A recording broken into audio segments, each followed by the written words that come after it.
Standing Committee on International Trade. Today's meeting, of course, is taking place in a hybrid format. I need to make a few comments for the benefit of witnesses. Wait until I recognize you by name.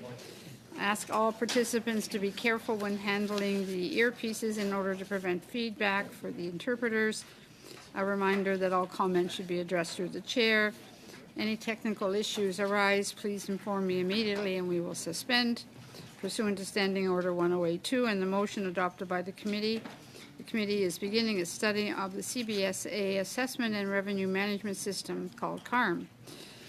Okay, I have a budget of $9,750. Do I see any objection to the budget? I don't, so all those in favor approve.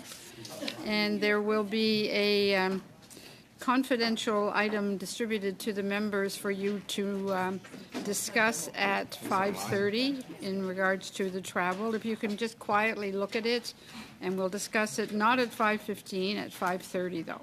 And we will be staying for 15 or 20 minutes after that to deal with this issue. But the meeting will go to 5:30 and then committee business for the 15 minutes. If everybody can just put that in your schedules, all right? Okay, so we have with us today from the Canada Border Services Agency, Jennifer Lufala, Vice President, Commercial and Trade Branch, and Ted Gallivan, Executive Vice President, and Mike Leahy, Director General, Commercial Projects. Welcome to you all. I invite you to make a statement of up to 5 minutes. Mr. Gallivan, I invite you to open the floor and to make a statement.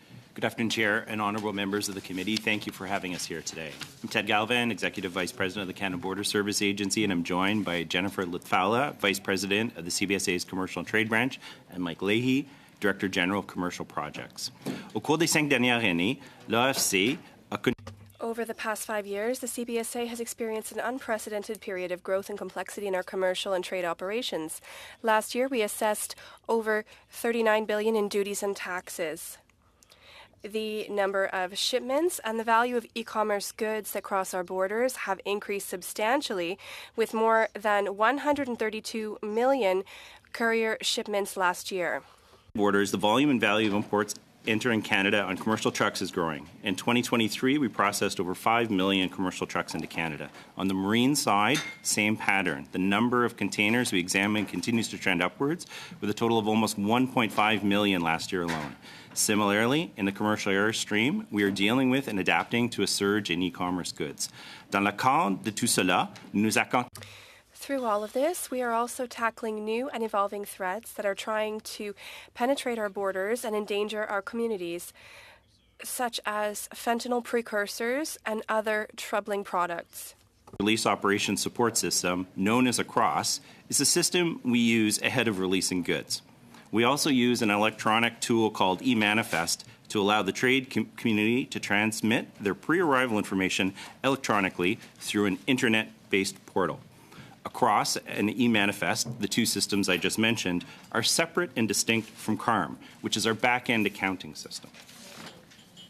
La prochaine version du The next release of CARM, which will launch in May, will replace a 36-year-old legacy system that is at the end of its life. The current systems are so old, and expertise in their maintenance is so difficult to find, that the only path forward is full replacement of the systems. This urgent need to replace aging IT systems was highlighted in a report from the Auditor General last year. In addition to responding to these recommendations, CARM also responds directly to recommendations made by the Auditor General in 2010 and in 2017 to improve CBSA's revenue assessment and collection systems. Following findings that importers misclassified up to 20% of goods imported into Canada. Objectives. First, replacing an aged system and introducing new digitized tools. Second, introducing regulatory changes to better control revenue and payments, the 20% discrepancy gap flagged by the OAG. Making voluntary compliance easier and improving targeted compliance, and finally allowing the CBSA to clear most goods prior to payment, which means we can keep up with the speed of commerce and the volume growth I mentioned. Au cours de la durée de vie de ce During the lifespan of this project, we have conducted over 70 rounds of stakeholder consultations and bi-weekly meetings to make sure we get things right. We have also held 2 open CARM experience simulations where industry was invited to test the system. Through these consultations, we have received valuable feedback and input that will help us to optimize the rollout. We received $370 million in funding for CARM in 2010.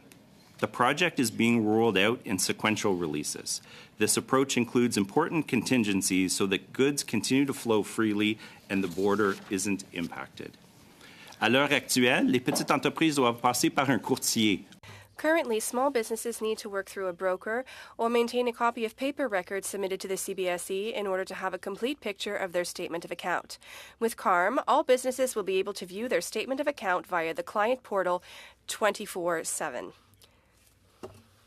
Will give us increased control over revenue and payments, the ability to more accurately assess and leverage our data, allowing for improved targeted verification, replacing the current model, which relies on a combination of paper and other sources.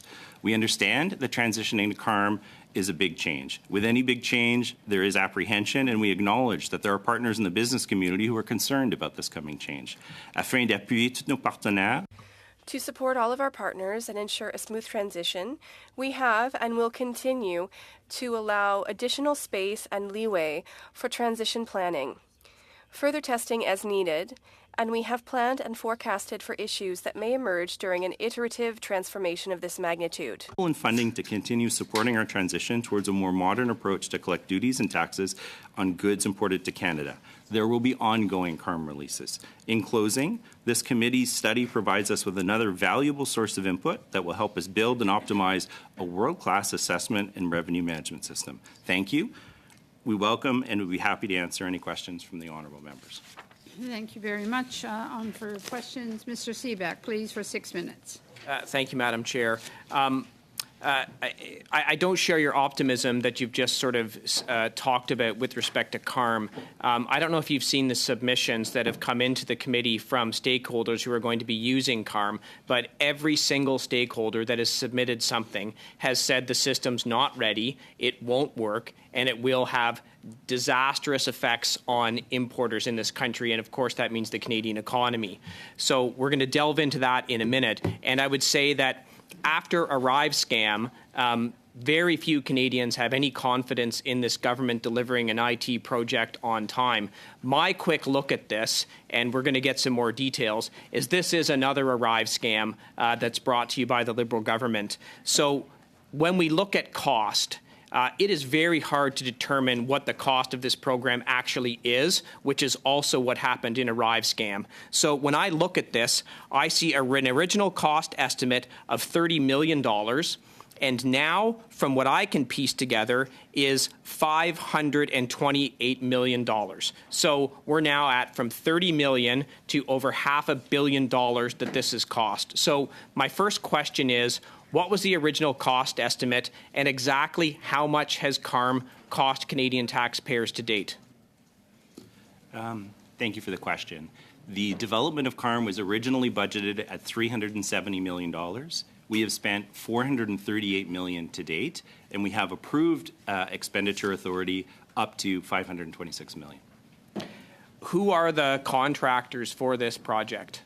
The major contractor is Deloitte. Are there any other contractors that are working on this project? During prior eras, things like we commissioned an independent third-party assessment. We commissioned a benefits realization report. So there were a number of indirectly related contracts. But the major contract today, which was signed in 2018, is with Deloitte. But other people have been contracted to give us independent advice about the viability of the business case and as well as our IT readiness. Okay, well, I would ask you to produce for this committee a list of those contractors and the subcontractors and what those contractors charge the Canadian government while working on this project. I would like to flag just a caution. CBSA doesn't always have visibility on all of the subcontractors. We will provide all the new information we have in relation to the contracting. We anticipated this question, and that work is already underway. There can be cases where we may not have visibility on an actual subcontractor, so there may be a delay or a separate process to get that for you, but we anticipated the question, and that work is already underway. Okay, good. Can I ask, are any of the contractors, did Dalian receive any contracts? No. Did Cordix Technology receive any contracts? We believe that in the early history there was a small contract for Cordix in the early era. I believe it was $400,000, but we anticipated the question and we're in the process of getting that information ready. Did GC Strategies receive any contracts? They did not. They did not. Okay. So my understanding is that the Government of Canada does not actually own this IT solution. So we're going to pay close to $500 million, and in fact, this is an IT solution that's not owned by the Government of Canada. Is that accurate? No, it isn't. So the Government of Canada is going to own this IT solution? I think the most fulsome answer, we too have been investigating the question of what aspects of IT people own. I would say the aspect of IT that we don't control is the ability of Deloitte to sell this to the government of France or some other government. And so we have asked lawyers who are expert in IP to give us advice, and it is absolutely true that Deloitte could produce the system for somebody else. But we absolutely own the rights to the design of CARM. We have built the intellectual capacity, and we have copies of the documentation, and we have full rights over citizens' and businesses' data. And so the issue of IP has been raised, and we've consulted lawyers to better understand it. And I think the gap or the risk or the concern would be if Deloitte wants to sell their services to some other country to build a CARM-like system, they're allowed to reuse the intellectual property they've built up. Again, this is something that you might want to pursue through more detailed questioning, but I think that's the bottom line.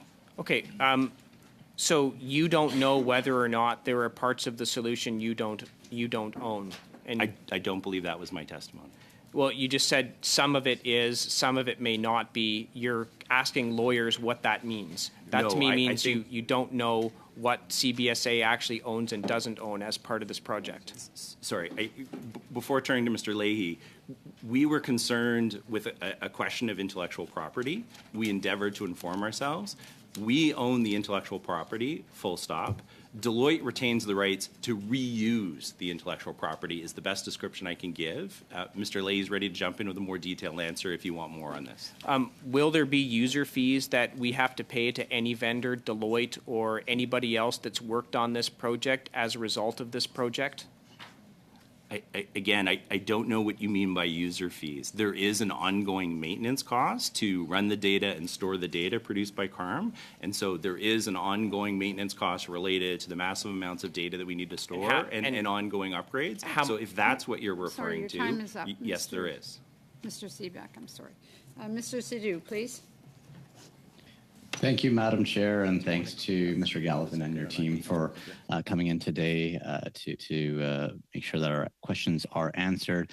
Look, I've had many conversations with industry, and there are definitely concerns about the fast approaching launch day in May. I understand why this initiative is very important for the government to ensure appropriate revenues and duties are collected.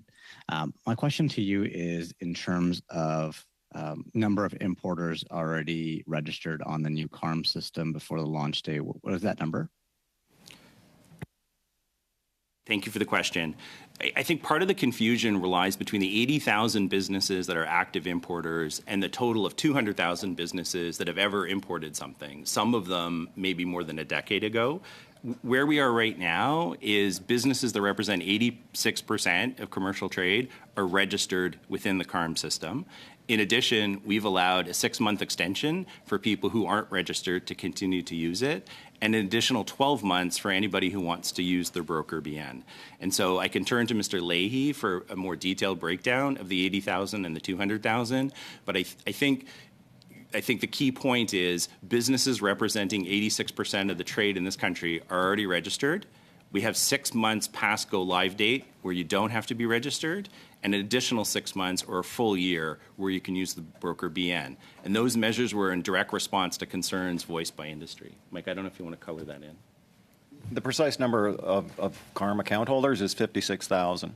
So again, as Mr. Gallivan said, that's a breakdown of big importers, small importers, and today we're in Southern Ontario talking to people to come to the border and signing up those clients. So we did have, there's been a lot of conversation about the number. So when we look at total number of business numbers out there, it is 160,000, 200,000. When we look at how many people actually import, that's been our focus, and breaking down that group into, do you have a CARM account? And because you're importing, you're going to need a CARM account to actually submit payment. So that's been the focus of our outreach. Thank you. And in terms of transition, I know many folks are concerned that switching over to this new system will cause significant delays at the border.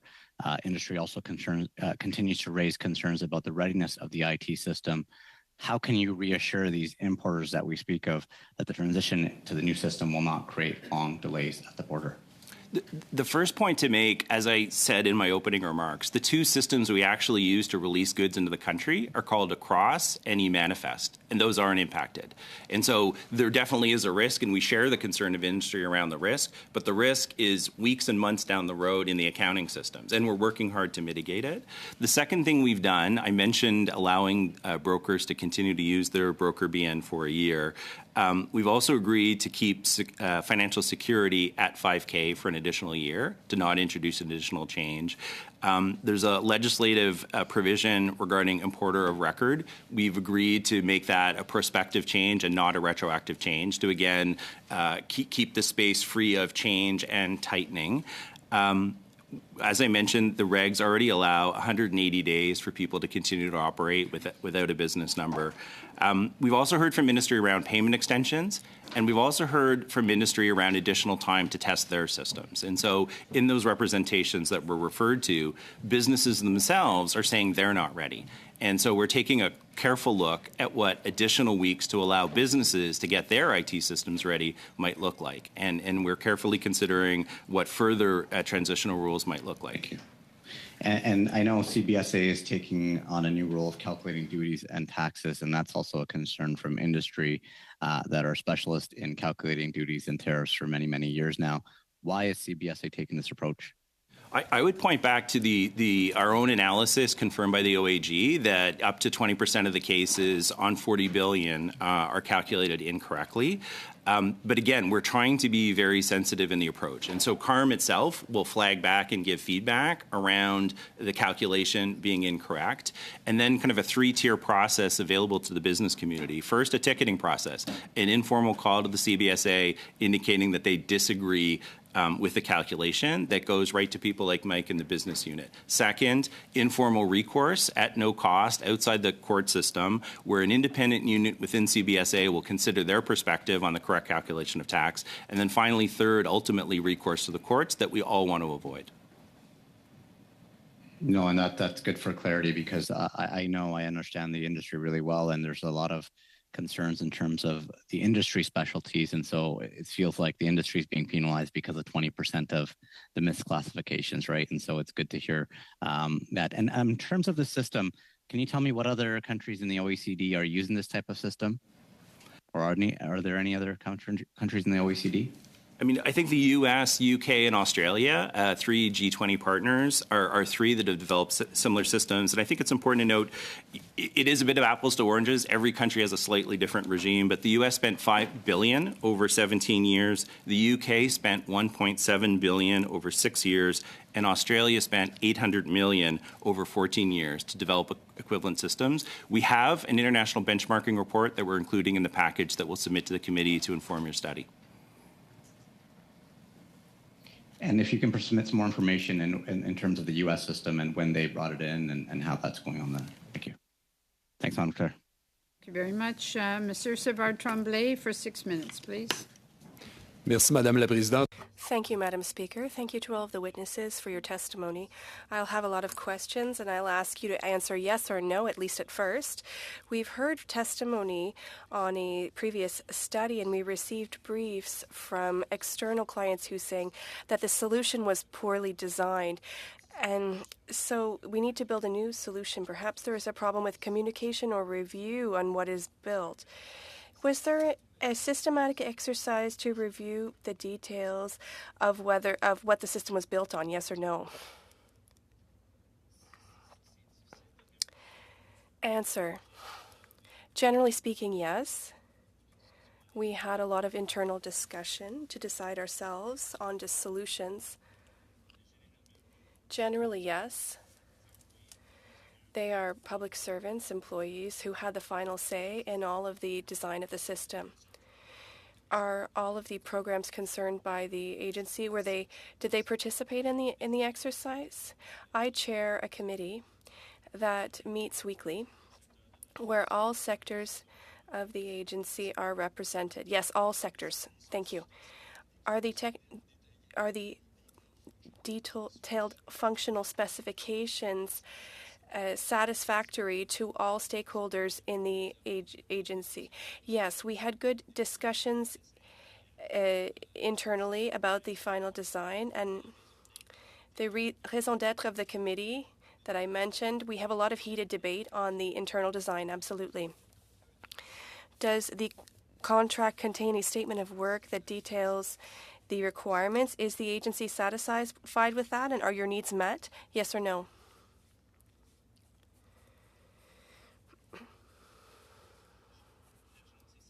The agency is satisfied that we got value for money in the contract to date, but we have a lot of work before us because it is a multi-phase process and a multi-year process.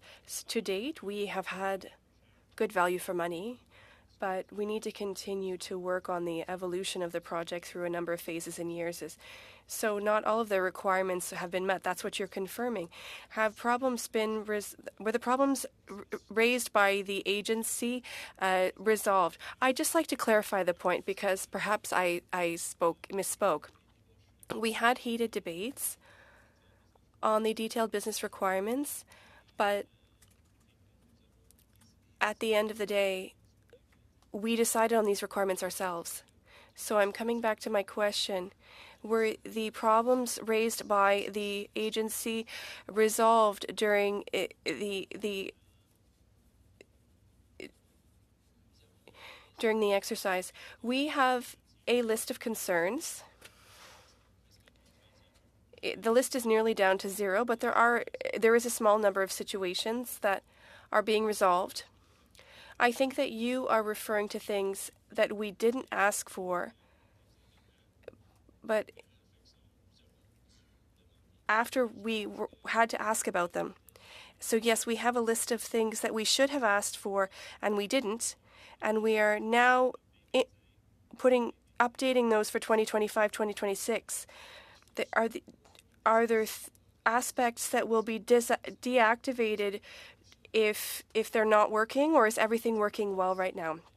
There are some components where either Canadian companies or our own companies would prefer to continue doing things the old way. To minimize change, we have created procedures to address the gap between the status quo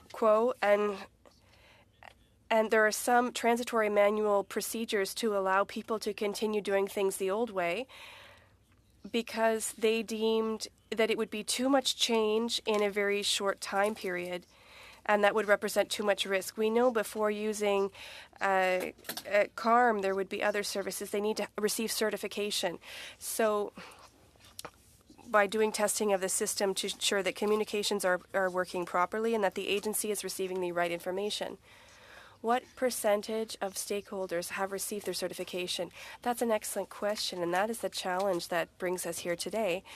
We have 3 systems that work perfectly. We have other systems that we have noted are functional. So during our testing, we saw that there were people who fell under software, but they didn't want to submit them after being certified. So there's a bit of an issue with some of the softwares that may work, and they're perhaps waiting for the deadline to do so.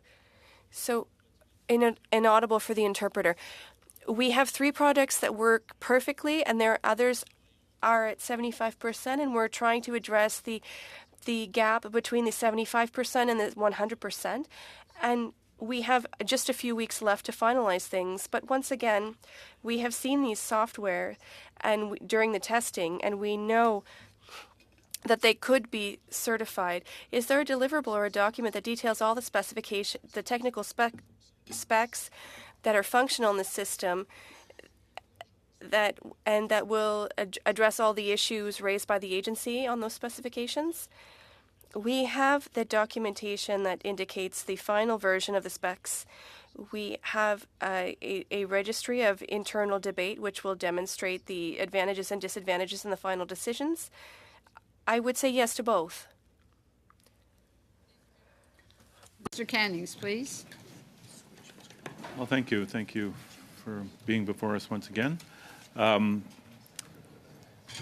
guess the big overarching question that I have, that the NDP has about this and other government outsourcing programs to create, I think we would all agree around this table that the digital world is something we have to move into, and we have a Minister of Digital Government, I think, or something like that.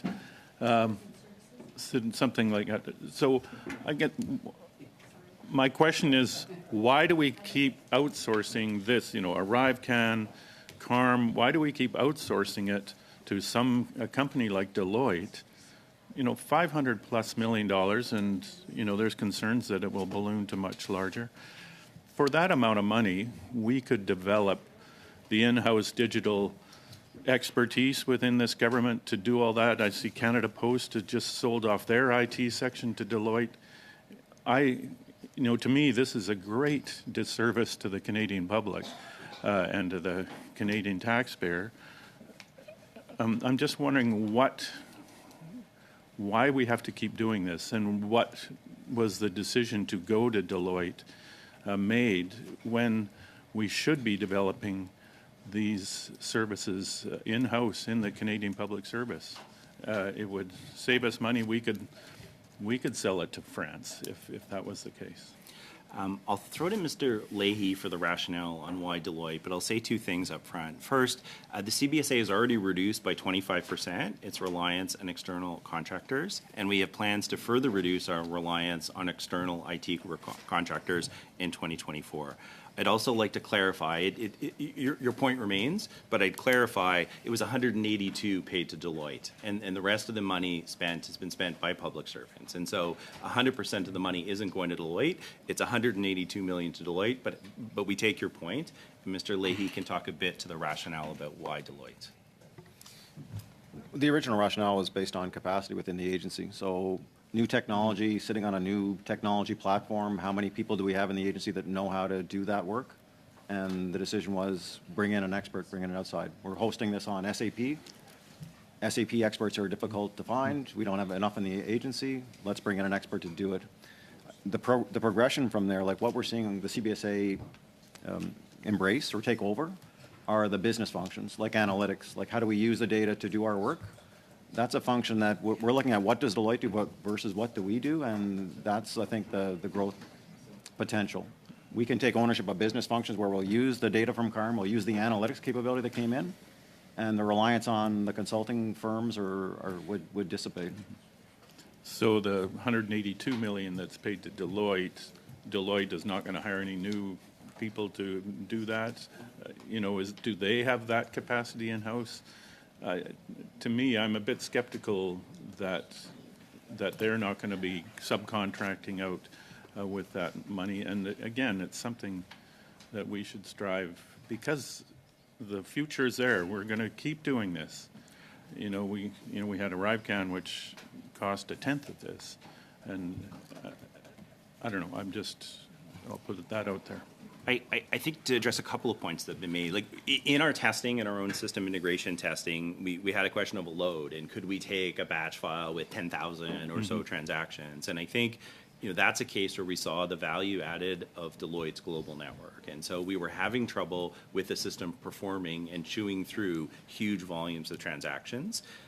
They were able to tap into Deloitte's global network to bring people around the world, and then back to the source vendor, SAP, to bring people in. And so, I think in some instances it's pretty clear there's value in engaging somebody who has done something 3 or 4 times before in terms of increasing the confidence and the reliability in the product, in terms of getting there more quickly. And when you have a problem, increasing the workforce. CARM post-go live, Deloitte is mobilizing. They have up to 260 people ready to work. They're going to have 170 ready to support us. Now, if everything goes perfectly according to plan, they'll release that workforce, and the expenditure will drop accordingly. If we need them, they've mobilized kind of a SWAT force of up to 260 people, and that's difficult to do in government. It's difficult to hire 260 public servants just in case you need them and let them go after 2 weeks because you don't. So much of this work will be done outside Canada, like the Accenture situation we had where it was done in Brazil. Maybe I'll turn to Mr. Leahy to talk about in Canada. No, the requirements are the services are performed in Canada, the data stored in Canada. So the Deloitte team is in Canada. Is in Canada? Yeah. Oh, I thought you said you were taking advantage of its global. So when it gets hot, they draw on the global networks and they fly the people into Canada to work on our product. Okay. 40 seconds. So just to turn it around and say, we've heard a lot about these costs. What are the costs of not doing this? Are they? I assume you did some sort of analysis. Yeah, 1%. If 1% of the 20% identified to the OEG is correct, so only 5. If 1% was correct, that's $400 million a year. The system will pay for itself in the second year. Okay. I'll leave it there. Thank you very much. Mr. Seaback for 5 minutes, please. So I'm going to give you an opportunity to correct the statement that you made in the my first round of questioning. You said that there was a contract that was signed in 2018 for CARM, and it was $370 million. That's whatever the amount was, but that's actually not accurate. In your own Gazette that you published, you said in 2014, CBSA began the design and implementation of the CARM project. So your statement that this started in 2018 is absolutely not accurate. And I have access to ATIPs that I have with me right now showing that in 2013-2014, there was $32 million that was charged for the CARM. In 2014-2015, it was $24 million. In 2016-2017, it was $12 million. I don't have 2015-2016. In 2017-2018, there was $6 million.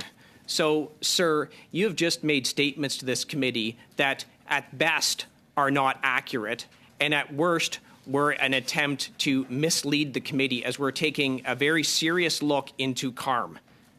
When did the contract start? It obviously wasn't 2018 because I've got the ATIPs. And how much has it cost since its inception? If you don't know now, you need to produce it to the committee.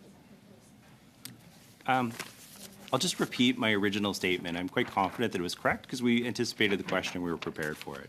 The CBSA was provided $370 million for CARM in 2010. The first mention of CARM in the main estimates is in the Supplementary Estimates B 2010-2011. We have spent $430 million to date. You said there's a contract signed in 2018. That's what you said under my questioning.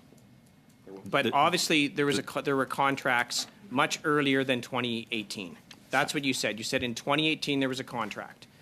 I go back to your own Gazette, 2014. So Chair, I don't have a photographic memory. I believe I said there were multiple contracts with the largest and most significant from 2018. But happy to correct the record.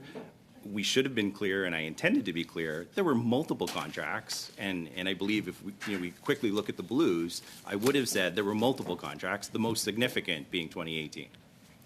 Okay, so to be clear then, if this started in 2010, which you're saying, although in your Gazette 2 you say the project started in 2014, so now I don't know, is it 2010 or is it 2014?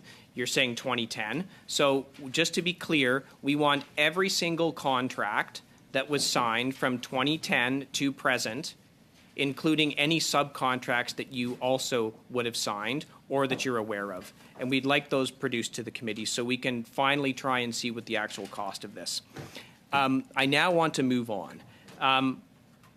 We know that stakeholders are not happy with CARM. They are very concerned. Now, my question is, this is a massive IT project. You must have done something internally to see if it's working as you think it's going to work, right? You must have done some kind of a review, some kind of beta testing, right? Not with outside people, yourselves. Have you done a review of of CARM and how it will perform? And can you tell us what that was and produce a copy of it for the committee? Because I'm not convinced that this is ready to launch in May, as are many stakeholders. I think that it would be important for the committee to understand we did both internal and external, and we actually thought you'd take more comfort in the external, which was done with stakeholders freely able to choose their test cases. But you want to drive to internal, so I'll talk about internal, but happy to come back to external. We did both system integration testing and user acceptance testing. We have full documentation around the number of tickets raised from those processes and what the dispositions are. We've been testing this for close to 2 years now. Will you produce those? Will you produce that for us? We have already initiated the process to get that ready for you. Okay, so just to be clear, you're going to produce whatever, both the external review results and the internal review results, you'll produce that for the committee? Yes, and the external review has a dashboard. It ran for roughly 12 weeks. The most recent one started in fall of 2023. It just wrapped up in March 2024. And that shows the absolute number of tickets, the breakdowns between critical, high, and medium, and will show that as I sit here, 99% of the issues raised during that process have been resolved. And so very happy to present that evidence. And I think the important point is on the external testing, businesses were invited in to use real world scenarios. And I take confidence from the fact that we did identify dozens and dozens of issues and repaired them through the process. And so I think it would be misleading for me to say we're going to release this system and there's going to be no issues. There's going to be issues. But what we're trying to do is prove that the inevitable tickets and questions and concerns that come from any big IT project, we had the discipline and the mechanism to address it. We had 5 critical problems during that 4-month period. Our service standard to resolve a critical problem is 24 hours. And what makes me confident is we road tested our real ability to find a critical problem, get the right people to talk about it, and resolve it within 24 hours. Because running a $40 billion a year revenue system, you're going to invariably encounter issues. So I take comfort from the fact that we tested our ability to find and fix problems. Thank you very much. Mr. Sheehan for 5 minutes. Well, thank you very much to the presenters for what we've heard so far. I'm an MP for Sault Ste. Marie. We're on the border. So my questions will be in and around of a lot of communities. I mean, most communities are within a few hundred miles of the United States. But a lot of our citizens in Sault Ste. Marie are very, very concerned about, A, the collection of duties, right? B, about dump steel, dumping, and a whole bunch of matter of situations. And being on a border, we have land transportation. We have, we have a deep sea water port on Lake Superior. We have train. We have planes. And I noted that CARMS was first introduced in the budget in 2010, 2011. So I'm going to ask some background questions just to help me figure it out. Why was it introduced in the first time? And the second piece, if we fast forward to today and approximately a couple of months from now when CARMS 2, if you will be launched.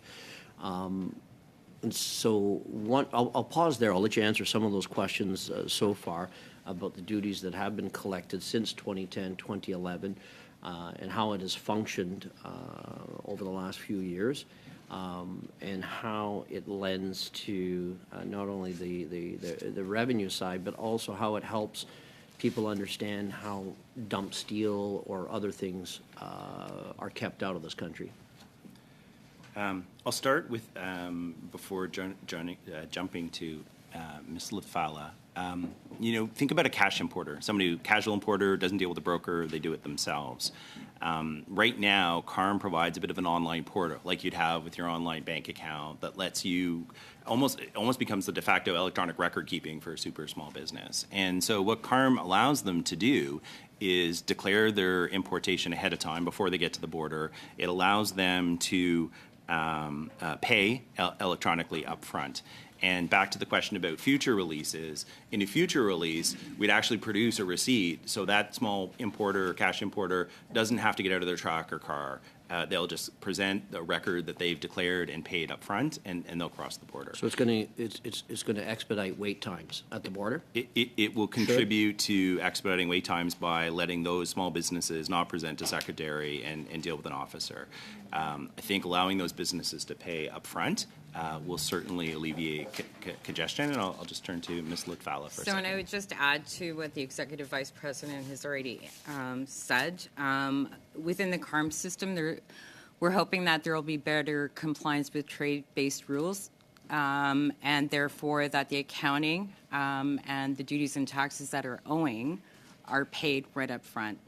So we're hoping with this system, the compliance will be much better. So it would address what you have identified as concerns for your constituents. Sorry, Ted, you have your hand up. Go ahead. Yeah, just to elaborate, I think we're very sensitive to we're talking to these stakeholders weekly. And on some of the issues, what they're identifying as system discrepancies, frankly, we're seeing as features. In other words, they think the system is broken and it's not calculated correctly. When we take it back and look at it, our legislative interpretation is we think we're doing it correctly. And so I think, some of the tension around CARM working effectively is whose legislative interpretation is correct. And, if we're offside from the business community, we got to work together to narrow that gap as much as possible. But that's a policy and a legislative interpretative issue and not necessarily an IT defect or readiness issue. And that is coming out through this integrated testing with trade chain partners. And we're not insensitive. Again, we've heard them asking for additional weeks to allow them to kind of fully adjust their own internal systems to be in sync with what we're trying to do. And we're working actively on a plan to give them that. But the testing has revealed we have different interpretations of how to calculate customs duty in this country. Mm-hmm. And cyber attacks, my company, when I had a company back in the day, used to work for the first commerce-enabled website in Northern Ontario, and everyone's always been concerned about cyber attacking. What kind of testing have you done, and what would be the backup if your system went down to keep the flow going? And thanks for the question. There were 6 phases of software testing. One of the phases was focused just on cyber. So the CBSA cyber team, Deloitte would put up the product, the CBSA cyber team, without telling them what they were doing or exposing what the techniques were, hacked the product over a series of weeks to try to see if they could break it. We had reviews of that approach to making sure that it met cyber requirements, and we signed off on its ability to meet a standard in terms of cybersecurity. So it's gone through one of the 6 cycles of testing was focused specifically on security, cybersecurity. If it goes down, like the process for bringing it back up, is essentially this team, as the 170 folks that are on Team Deloitte, are ready to, particularly around launch, look at its support to say if it goes down, here's how we get it back into the field. And really, that support model consists going past May, and the tolerance that we're showing during the transition from legacy to CARM, we're showing that the community the process for an outage period, how we would suspend certain functions and allow the business process to continue to flow. Thank you very much. Monsieur Savard-Tremblay for 2.5 minutes, please. Merci. Alors, Thank you. Once again, I would ask for yes or no answers. You told me that there were internal documents on the technical specs, but are there any that list the comments that were provided on these specs? Please, yes or no.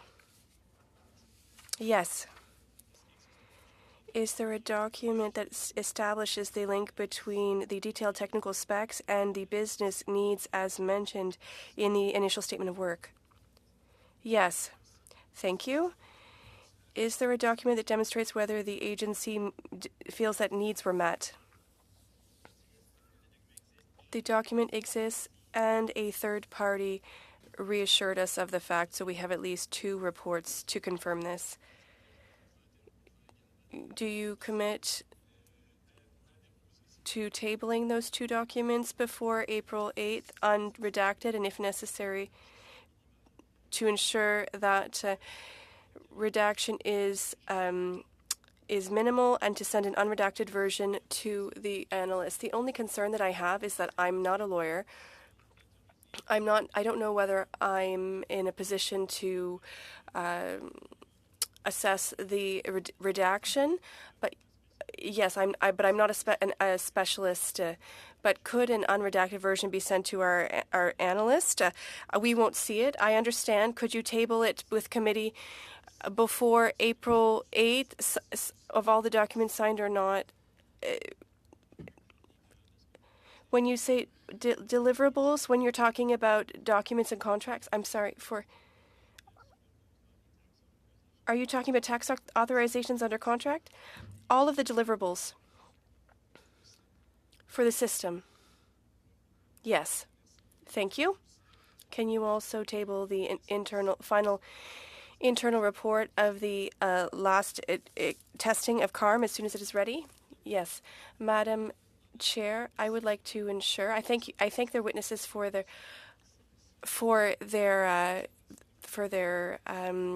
cooperation, and I would like to table a motion. Would you like me to distribute it to the committee? Okay, thank you.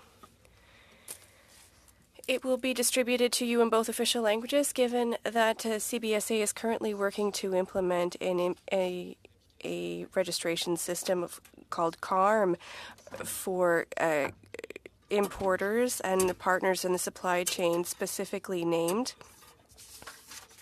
CARM, and that this new system will come into effect May 13, 2024, that pursuant to the Standing Order 1082, the committee, A, requests that Canada Border Services Agency to produce in both official languages an unredacted copy of A, the deliverable listing, the detailed functional technical specifications, as well as any comments provided by the agency concerning these specifications. B, the deliverable, establishing the link between the detailed functional technical specifications of the system and the business needs, as mentioned in the initial statement of work.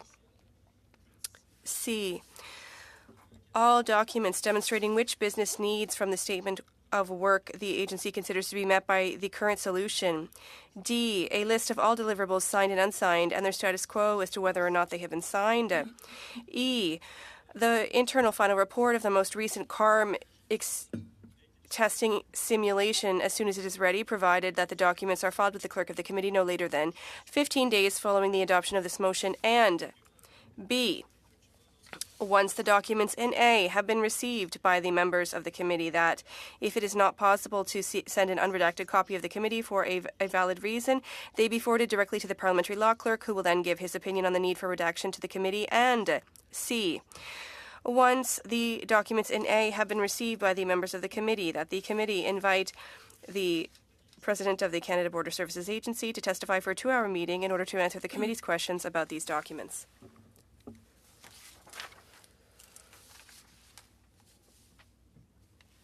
So it would go into debate and the committee would decide on it.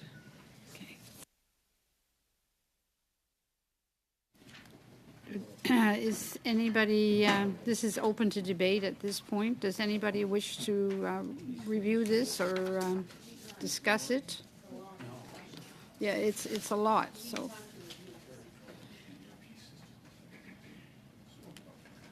How about if we hold it down towards the end of the meeting? Yes, Mr. Seaback.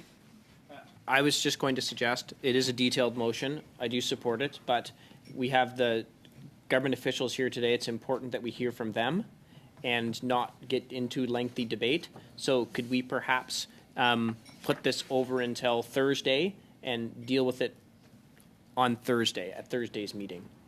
Unless the government is prepared to accept it, which I recommend they do, and we could just have it done and be done with it.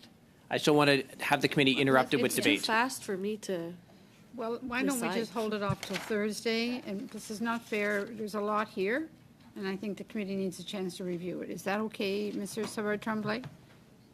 Je souhaiterais qu'on en débatte. I'd like us to debate at the beginning of next meeting, if possible, so that we can move to adopt and vote on the motion as quickly as possible. Fine. Okay, we'll deal with this on Thursday at the first point of business. Okay, Mr. Cannings for 2.5 minutes, please. Well, thank you. I'm just going to continue now with the questions about Deloitte, and you said, you know, the Americans had spent $5 billion on this, the Australians $800 million. I forget what the UK was, around $1 billion or something. Has Deloitte been involved with any of those, and how could they, I guess, how could they use the experiences from those countries in developing this? So Deloitte's expertise was mainly with the private sector, and so it is mainly their experience with building accounting systems for global multinationals, and kind of having those road-tested processes in place. You know, the U.S. did outsource their project, and that was an issue. And so as the CBSA embarked on it, you know, we chose to mitigate the challenge of outsourcing with strong project management. And so, you know, I think part of the lesson learned that we had, and we drew from the U.S. experience, was, you know, you have to have dedicated resources who are focused on managing the contract and holding the contractor accountable. And so that's what we set up within CBSA. There's a group of almost 30 people whose sole focus is to make sure taxpayers are getting value for the $182 million that we've given Deloitte so far. And and is there what can you say CBSA learned from, say, the USA experience? You said there was issues there.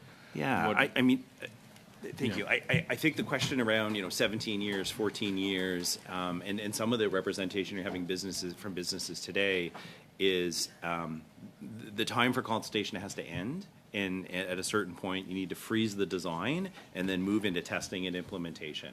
And if you hold the design open too long, you get into increased cost and delaying the benefits. And so there's two costs. You know, you could look at how much does it cost to build CARM, but I mentioned possible revenue lift in the range of $400 million, $160 million a year. The estimates vary. But there are tens of millions of dollars of benefits, and there's also a burden reduction for Canadian business. And so I think the key lesson learned from the U.S. experience and the Australian experience is at some point you have to stop the consultation on design. Thank you very much. Mr. Baldinelli for 5 minutes, please. My mic is not working, Madam Chair. So. Okay, why don't we just, do you want to just stop for a minute while they fix it? I think they've got one ready there, so we'll just suspend for a second. Do we need to suspend? We got to suspend? We suspend for a minute.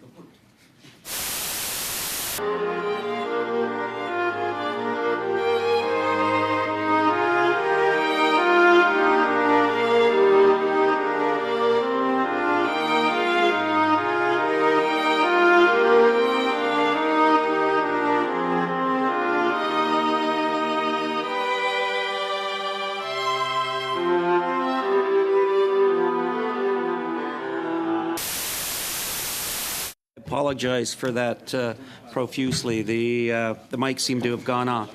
Mr. Gallivan, I just want to build on some of your comments from your opening statement when you talked about CARM and the acquisition of CARM. I just want to know, like, when it was acquired in 2018, you had indicated that was probably the largest contract then.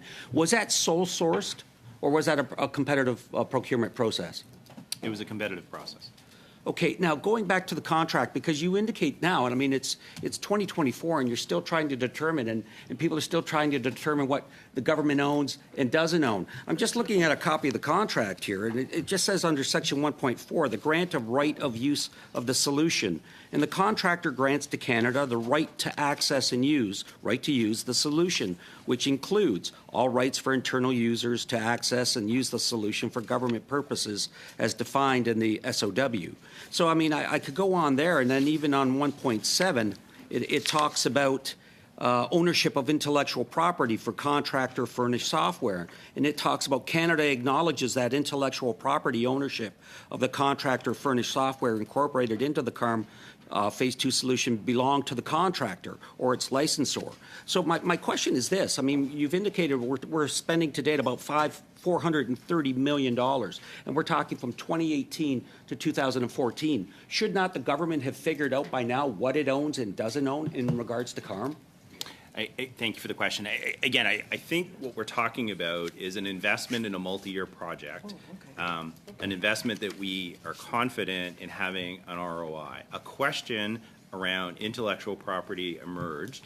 The questions we asked ourselves were, do we own the actual data, the information? The answer was yes. We asked ourselves, if we decided to build CARM in-house ourselves, would we be at risk of litigation? We're not. And so, we could do that. And so what other intellectual type property questions were there? And back to my original testimony, what we found is that the design could be resold by Deloitte for another to another government. So I think we too shared the question about what were the limits of intellectual property and who owned what. We were trying to assure ourselves that taxpayers wouldn't be beholden to a third party forever for a system.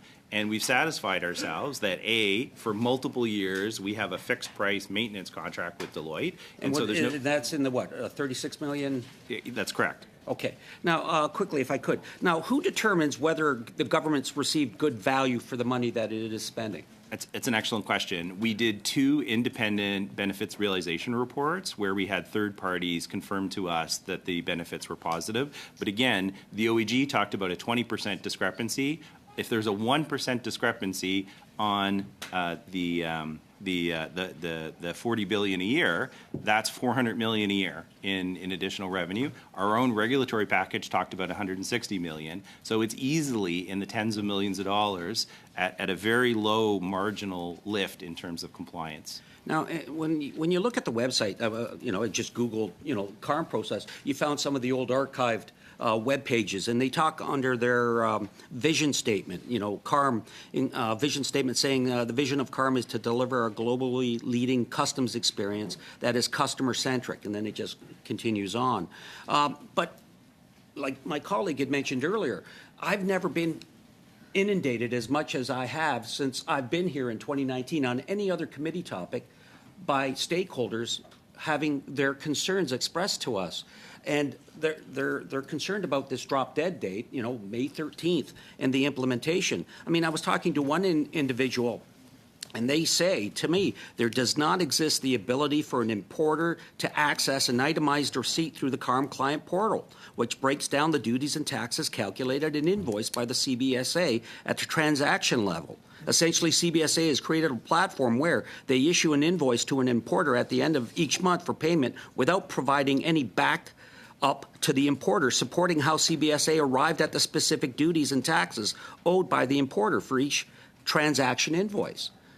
So can you understand their concerns in that? I mean, I'm hearing that CBSA is working on a back-of-house kind of solution to address some of those issues, but I don't think there's a timeline on how quickly they can be produced. And, I mean, from what I'm understanding, we're talking about a contract of $430 million, and to find a solution to that is a CBSA officer will have to manually then design an Excel spreadsheet to provide a detailed itemized list to that importer. Well, for $430 million, I think we could do a lot better than having a CBSA officer having to work on an Excel spreadsheet. I mean, we're talking $430 million. How can we rationalize this as modernization if we're going backwards? I think I'll start with the stakeholders and the CBSA responsiveness to stakeholders. In the summer of 2023, we were working towards an October 2023 implementation. Stakeholders came to us and said, we don't want to risk this during the busy fall retail season. We need to push the date. So at the request of stakeholders, we changed the date from the fall of 2023 to May 13th. We're now hearing the same representation you are from the same stakeholders. And back to my earlier testimony, if stakeholders need a period of weeks, and we've heard them, to test their systems and get their systems up to speed, we're actively working on what the parameters of that additional extension would be. And so we're hearing, and we want to work with stakeholders so that they can comply voluntarily. And if it's additional time that'll work, we want to do that. Some of the representation has suggested that those who are ready to go with CARM go with CARM. And, I think that has a lot of merit. We definitely want the businesses that are ready and want to move to work with it. And, indirectly, if that's a smaller number, that's not bad either in terms of a smaller number of businesses going onto the system first. And so we're very alive. We had consultations as recently as last Friday with stakeholders, and we're working on it actively. Okay, thank you very much. Ms. Fortier, please. Merci beaucoup, Madame la Présidente. Merci d'être. Thank you very much, Madam Chair. Thank you for joining us today, and I think you'll understand the concerns because we want to ensure that the system meets our needs and that we can continue to have Canadian trade that allows us to pursue the growth we're looking for. We also know that it's necessary to digitize this, but there are also obstacles in government to developing the system internally. What I understand is that there are efforts being made to ensure that we digitize a system, to ensure that it works for the benefit of businesses. So perhaps to continue along those lines, there are businesses that are concerned. Can you accompany them? Is there an accompaniment project to help them learn the best ways of using the system? Yes, to come back to the question by your colleague, we have employees in Niagara at the Queenstown Bridge who are registering businesses. We have employees, and we send them to the points of entry to accompany small businesses to help them enroll. So today on the Queenstown Bridge, we registered 25 small businesses. We have 2 employees who are talking to them. So you are aware that there is this work being done, and I think there are other examples that you might be able to share with us. Are there measures that we could implement, we as legislators, that might make things easier for you for the next steps? Perhaps we need to look at some issues, whether it's at the regulatory level, or you spoke earlier about the policy level. How can we assist you to help this be a success? Because that is the goal right now. I think that the concerns about financial security, that is an area where we would appreciate advice from a third party.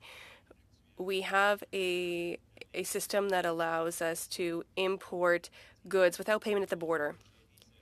To manage the risk, we have a system that asks for a certain amount of financial security. We would like to change it. The feedback from the private sector was, we don't have the time, and we don't like your calculation. So we push that issue back. But I would say, how do we have a security system at the border that lightens the load on people who comply and who protects taxpayers against financial loss from those who don't pay? That's a very important aspect, and we would be very open. We would appreciate your contribution. We look at this because of the concerns, and these are recommendations. You can share recommendations with the committee if you have things that we should add to our report. Concerning Deloitte, I have had the privilege of seeing the contracts made by government when I was at the Treasury Board. And what I understand is that Deloitte is complementary, and they ensure that within government, public servants or members can then run the system. Can you tell us a little bit how the complementary relationship with Deloitte works? Yes. As I said earlier, out of the $430 million spent, less than half was paid to Deloitte. they are really accounting specialist, system specialists. We are border specialists. So what happens is in the design groups, their work is done to adapt the accounting system used by large multinationals to our current needs and to the needs of stakeholders in the private sector. So it is design work and testing work. They are also experts in creating information manuals.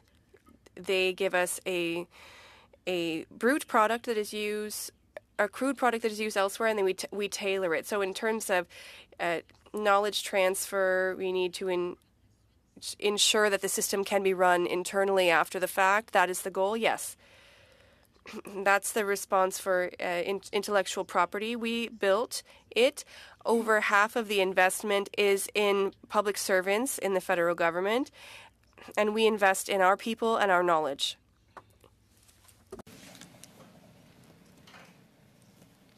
Thanks, Madam Chair, and thanks to the witnesses for coming today. So I guess just a rundown of what I've heard here today. 14 years ago, your department was given $370 million. You have spent $438 million. You're approved up to $526 million. $182 million of that has gone to Deloitte. History shows there's 200,000 importers that have dealt with Canadians that have imported into Canada. Currently, only 56,000 haven't. Only 24,000 have enrolled. I guess you're using 56,000 as the current number, but that still leaves about 144,000 potential customers. I think you would agree that they're still potential customers, even though historically they've maybe not imported for a while. And then you say you're satisfied that you got value for money. You also say you're 75% of this thing works. Again, color a skeptic on this side. We've seen ArriveCan, we've seen Phoenix system, which is in the billions of dollars spent, and now you're putting a blackout period before the program to go from April 26th or 29th to May 13th. I suspect you're even going to have a significant more higher volume of importers wanting to log on to this. I think you guys are in a tremendous amount of trouble here. I certainly don't, I guess, agree with your optimism that everything is going to go smoothly. There are a number of organizations asking for what your contingency plan is. I think you've heard it from a bunch of people around this table here. So I think at the end of the day, would you support a full audit of CBSA contracting from the Auditor General of the CARM project at this point? I'll come back to the Auditor General in a second. I just again want to correct the record in relation to the 80,000 and the 200,000. There are 80,000 active importers, 56,000 of whom are registered, who represent 80% of commercial business. The deadline for them to be registered is not May 13th. It's 6 months beyond that, and there's an additional 6 months if they choose to use a broker BN. In terms of the 75%. So I guess on that, sure. So are you pleased then with how that's going? That seems like it's not going so great. Sorry, I just want to come back to the OAG. I would always welcome. Well, I think he picked up on something there, so I want to follow up on what he picked up, and he can go back to what he finished on. Question that he's trying to answer. Well, I think he picked up on something, so I don't want to waste my time, Chair. So are you satisfied with what it seems like this is not going well in terms of enrollment? I'm very satisfied with the enrollment progress. We would welcome an audit by the Auditor General if they choose to see fit. We have a rollback plan in case there is catastrophic failure. And the reason the blackout period was extended was feedback from stakeholders. We find ourselves in a bit of catch-22.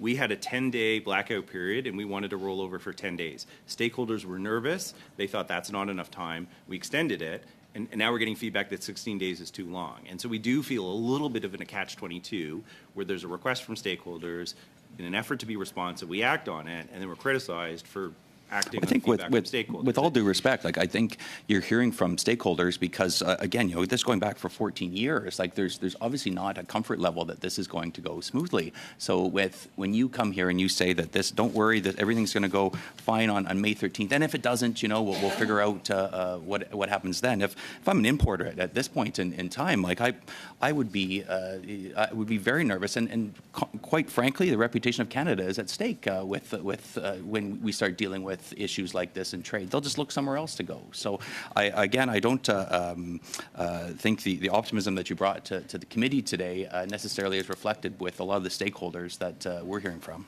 It's part of the reason we did the CES 2.0 testing, so that there was a clear documented record of the state of CARM. That testing let businesses pick their own scenarios. Ahead of the motion, we've already prepared information on that. And so we did the CES testing to address the exact question you asked us.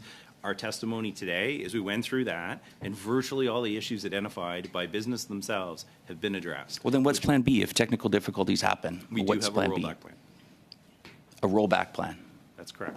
So you just basically, you'd say then the system isn't operating anymore for those that, and you just roll back to the old system, and then how long does that happen for? So we do have multiple layers of contingency plans. If your question is during the blackout period, as we get ready to go to the new system, if we discover there's a catastrophic failure, of course we've developed a contingency plan for that. Oh, of course. Like I don't believe you. I guess that's the point of it's 10 years and this much money. I honestly don't think that again coming to this committee with this amount of optimism is quite frankly helpful to the importers across the country. Mr. General. On to Mr. Miao for 5 minutes, please.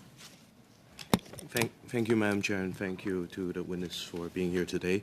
As I represent the riding of Richmond Centre, which also has the largest airport in the West Coast, the Vancouver Airport, I do have stakeholders, customs, importers, reflecting their concern to me about the rollout of CARM. And before I proceed to further question, I'd like to get an understanding that before the funding that was allocated 14 years ago, what is the issue that is being identified that a new system is needed to replace the existing revenue assessment and collection system that is being used to impose on the levy of duties and tax at the borders? So 3 points briefly. The first, and again, I think this is really important because I appreciate that you're hearing from the business community. E-Manifest and Across are the systems we allow to allow goods into the country. And so CARM is the accounting system that affects issues weeks and months after the fact. And so people who are worried about perishable goods being stuck at the border, the speed of commerce being delayed, I think the message to give them is E-Manifest and Across are the system to do that, and we're not changing it. The business case for CARM starts with a system that's more than 35 years old. It could go down, and we could have nothing. And I could be in this chair testifying to you to explain why I allowed a 35-year system to go into a 36th year. We had catastrophic failure, and we had no accounting on $40 billion of government revenue and $40 billion of revenue that trade chain partners want to be exact. Mm-hmm. Exactitude is kind of the third point I would raise. The CBSA itself was concerned with the level of discrepancy in errors. Mm-hmm. The OAG certainly highlighted that through multiple reports. And so we want to have a modern tool that gives feedback to businesses on the accuracy of their submissions. We want the government to have control over the calculation of tax and duties, and we want there to be a level playing field within the business community. We don't want a business that short pays the tax they ought to have a competitive advantage over another business. So to get a better understanding, how many or how much of the custom duties are owed to the government on goods coming to Canada that is not accounted for in the old system? So the amount that is currently paid is $39.7 billion for last fiscal year. Again, the OEG estimated, not that of the dollar value, but there was an error rate in there of 20%. And since the funding has been allocated 14 years ago, I understand there's different phase of product release over the years. Do you actually have a timeline of these major events with the fundings and procurement process that's happening through this 14 years that can be shared with the committee?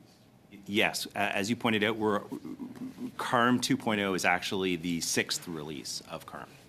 And I do understand, like right now, there's transition measure that is being provided to help with businesses to be ready for CARM release in May 13. And you also mentioned about the extended timeline to alleviate some of the concerns we've been hearing.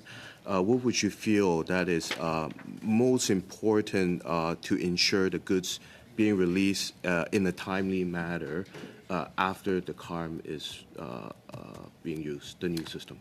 Again, the release of goods isn't managed by CARM. That's a cross that allow us to release the goods. So that's covered, and that is not at risk.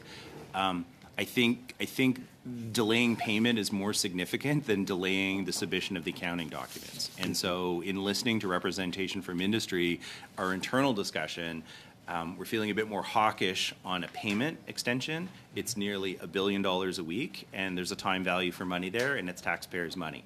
And so we want to provide flexibility around payment, but we're also very mindful of the time value of money and that it's taxpayers' money. On the accounting information, again, I use the word weeks, that an additional extension of weeks to allow people to adapt their systems, that doesn't have the same consequence on taxpayers. Mm-hmm. And thank you. And I understand CBSA is also engaging a lot with the industry to promote this enrollment. What are the biggest challenge you've been hearing from the business community or customs or importers regarding on this implementation of CARM? Well, so I think we're talking about two different things. In some cases, we're actually going to businesses that don't have customs brokers, and we're very mindful of not interfering with the competitive landscape. But to some extent, CARM would allow businesses to do without a customs broker. Like, we are trying to make it user-friendly. And so some of our outreach is directly to businesses that might be able to manage their own affairs once they know about and have CARM. Or wouldn't need to go to a broker. And so our focus really has been on businesses that would benefit from the CARM system, mm-hmm. and direct outreach to them. And to add on to the timeline, can you also provide like how many of the enrollment process through the dates? Like you talk about 80% now, but how was that? Absolutely. Just for flavor, though, every time we go, we sign up roughly 100 small businesses with kid glove service. We show them how to use the system. And again, the deadline to having all those businesses registered is not May 13th. Great. Thank you. 2.5 minutes, please. Merci, Madame la Présidente. Alors, thank you, Madam Chair. So you said thank you for accepting to table the documents concerning the comments that were provided by the agency and the programs concerned. Concerning the specifications, how many were there, roughly? How many specifications? Many. We're looking at each other because it's likely hundreds, if not thousands. In your answers, did you issue them after the initial proposal? The contract alone is 1,000 pages. Yes, the contract is 1,000 pages. Okay, well, we'll have fun then.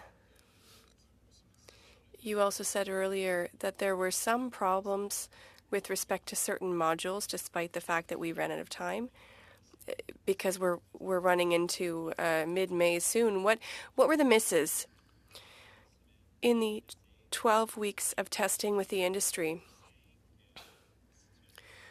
We had 5 critical situations. 16 that were medium. One in the critical, I would say that one day we didn't issue the table that converts Canadian money into American money. Okay, you've understood. That day, the official interest rate or the currency conversion rate. I forget which, mais au cours de la journée, les gens ont réalisé que le taux était faux. But during the day, people realized that the exchange rate was wrong, and in 24 hours, we detected and corrected the problem. So it's that type of challenge or default that can happen in any large complex system, and that is why we're not saying that CARM will be lost without concern, but we're confident that we can identify the problem and correct it. In 30 seconds, well, In what's not working in the modules, are there any anticipated impacts? Have you determined what the impacts might be? Yes, that is part of our prioritization work and our corrective work. The impact drives the correction. Okay, thank you. Just want to dive a bit deeper into the numbers around, you mentioned that there will be a significant lift in duties that come to the government, and that this would pay the cost of developing the program over a couple of years. And then you mentioned $39.7 billion in paid in duties last year with a 20% error rate. So I assume that lift comes from that error rate. Is that what you're suggesting? That's correct. And we also see, the amount of tax paid over the last 3 years growing from $32 billion to $39.7 billion. Right. Some of that's inflation. Some of that could be just the economic growth. And some of that could be pre-CARM self-correction of the amount of tax that needs to be paid. It's a significant growth in a 3-year period. So is any of the concern from the business community that the exporters, importers, the result of them feeling they're going to have to be paying more money, that maybe they dispute the interpretation of? You mentioned some of the sort of more bureaucratic. My testimony would include two things. I believe the trade chain community has integrity and they're trying to do the right thing. And so I wouldn't ascribe any ill intent to their motivation. But they do have internal systems that are coded a certain way. One issue we have is when it's when the percentage results in a half penny, does that penny round up or down? I don't believe the Canadian business community is fighting us on that last penny. I believe the concern they have over that issue is they have to reprogram their internal systems. So again, I wouldn't prescribe any ill intent to the business community. What I would point to is they need to adapt their internal systems to match how we calculate it. And I think that is part of the friction and why they've asked for additional weeks. And you also mentioned that, for some companies, this may help them in terms of being able to operate without using a broker.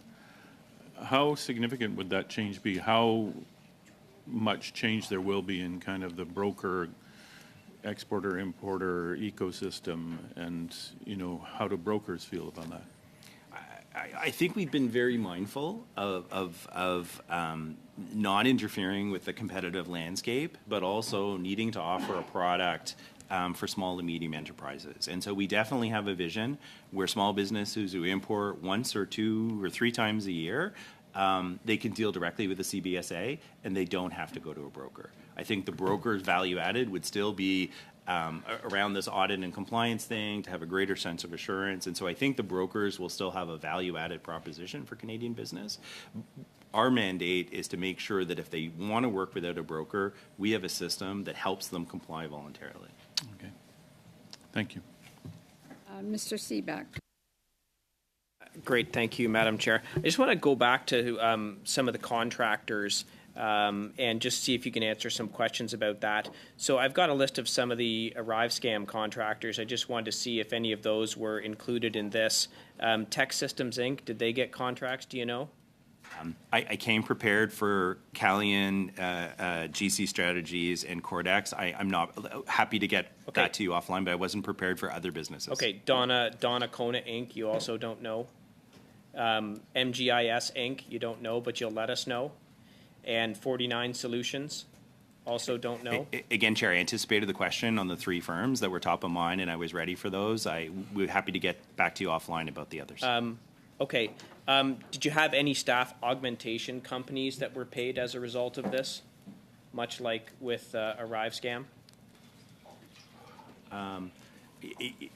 Again, back to the earlier reference to there were multiple contracts. Okay. The largest and most recent contract is 2018, but going back previously, there were a lot more contracts. And so there may very well have been. I would prefer to get you a written response with all of the detail for greater clarity. Yeah, just to be clear on that, if there were staff augmentation companies that were paid, we'd like to know who they are and what those contracts were.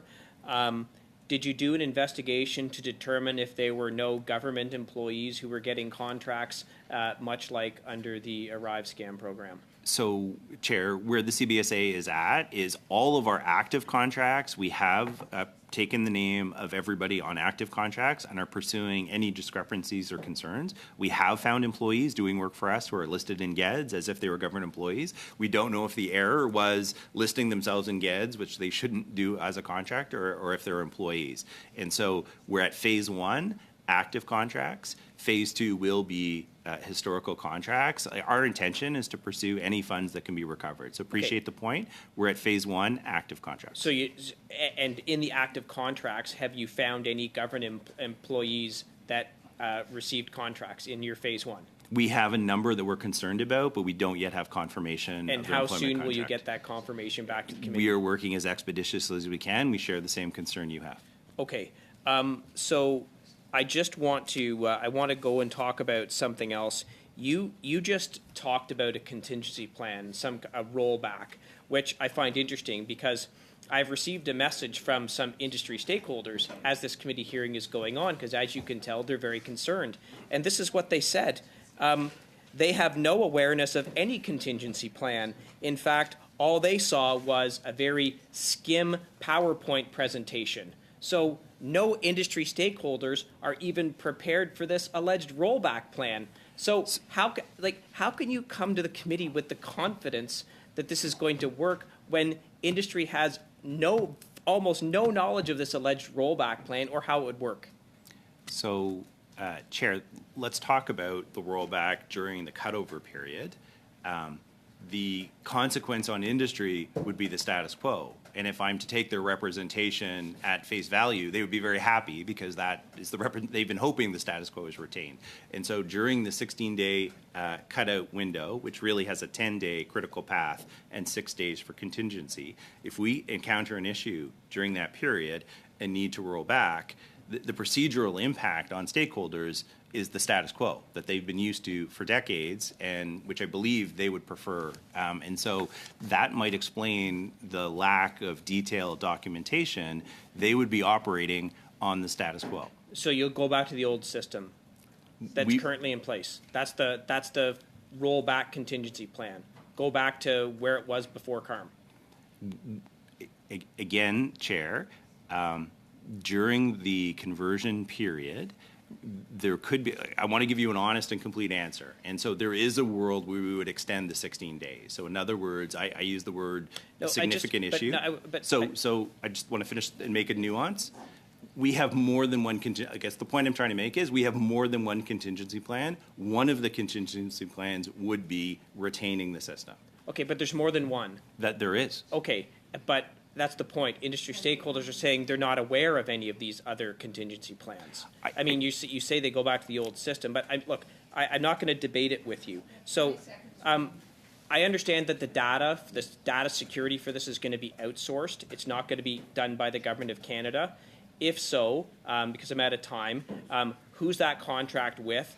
Produce a copy of that contract. How much was that contract? And explain how you can guarantee the security of everyone's data. The DG of Cybersecurity of the CBSA has been leading the efforts to ensure cybersecurity of CARM.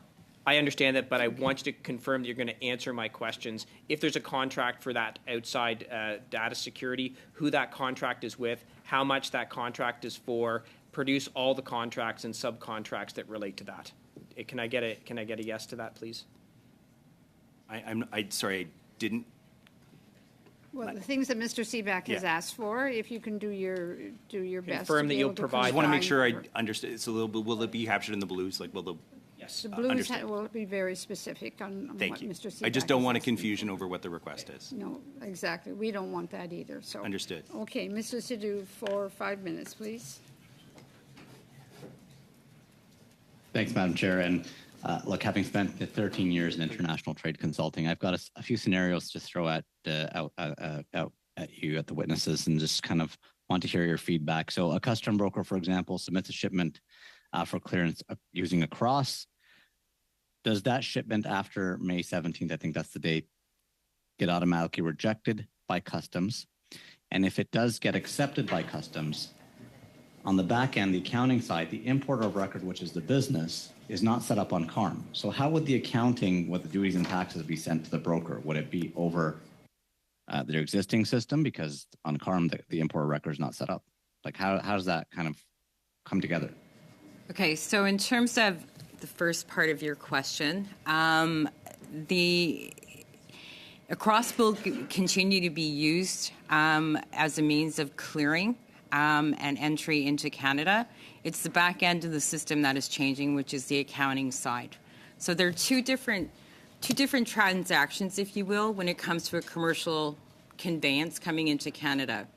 There's the release and the accounting. The accounting is the back end, and that's what we're talking about today. So release, no changes across EMAN. Will continue to risk. So how do you get the accounting to the customer, to the importer record if they're not set up on CARM? So what we have a transition rule that is the broker BN. So for 1 year, brokers will continue to be able to use their business numbers for their client importers as a means of clearing. I only have 3 minutes left, so I'm going to... Sorry, for accounting. Yeah, that's sorry. Okay. So coming back to that, so using the broker's BN, I understand when a broker clears a shipment under their own BN, they're responsible for that importation now. So if there's an audit by CBSA, the broker would then bear that responsibility. And many people in the industry do not want to bear that responsibility because they are not the ones that are buying that product or importing that product. And so there has to be some clarification around that because that's a huge concern from the industry. So the first point is the coming into force of that legislation is January 2025. We've been on the record that it won't be retroactive. And after January 2025, we're working on documented procedures to explain how there'll be a progressive system of notices, nudge, and then when we do have an issue, it's not our intent to bankrupt a brokerage because of one client that failed to follow the rules. And so first point, for absolute clarity, no retroactive application of importer of record. And then second, kind of a process of nudge. We call it a culpability framework, but we really want to enforce financial hardship only when necessary. But wouldn't it just be feasible to leave it as it is, as the importer of record clearing under their own BN till December 2024, so the broker is not taking on this responsibility of an importer perhaps misclassifying their goods or bringing in goods that there's an error or there's some issues? We've left the option open.